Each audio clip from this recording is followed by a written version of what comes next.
अभिनेत्री करिश्मा कपूरनं आपला पती संजय कपूर आणि सासरच्या लोकांविरोधात दाखल केलेला गुन्हा सर्वोच्च न्यायालयानं रद्द केलाय। संजय कपूरनं आपल्या मुलांसाठी 14 कोटी रुपयांचे बॉन्ड खरेदी केले असून त्यातून व्याजापोटी दरमहा 10 लाख रुपये मुलांच्या खर्चासाठी मिळतात।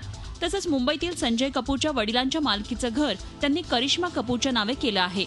या सगळ्या पार्श्वभूमीवर करिश्मा कपूरनं आपल्या सासरच्या विरोधात दाखल केलेली तक्रार कोर्टानं रद्द केली आहे। 14 वर्षांपूर्वी अभिनेत्री करिश्मा कपूर आणि बिझनेसमॅन संजय कपूर लग्नाच्या रेशीम गाठीत अडकले होते। मात्र त्यांच्या या सुखी संसाराला नजर लागली आणि अखेर त्यांचा घटस्फोट झाला। दोघांमध्ये मुलांच्या कस्टडीवरून वाद सुरू होता, मात्र आता दोघांनी सामंजस्यानं हा वाद सोडवला आहे।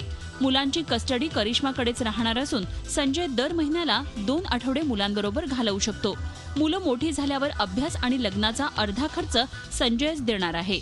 याबरोबरच संजयनं 2 मुलांसाठी 14 करोडचे बॉन्डही खरेदी केले आहेत। या बॉन्डच्या सहाय्यानं मुलांना दर महिन्याला 10 लाख रुपये मिळणार आहेत। करिश्मानं त्यामुळेच आपली केस परत घेतली आहे।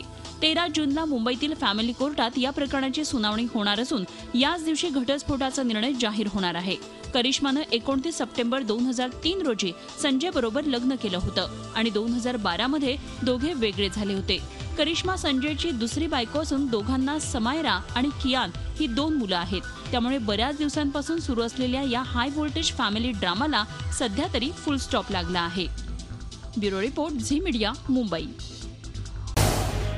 झी 24 तास रहा एक पाऊल पुढे।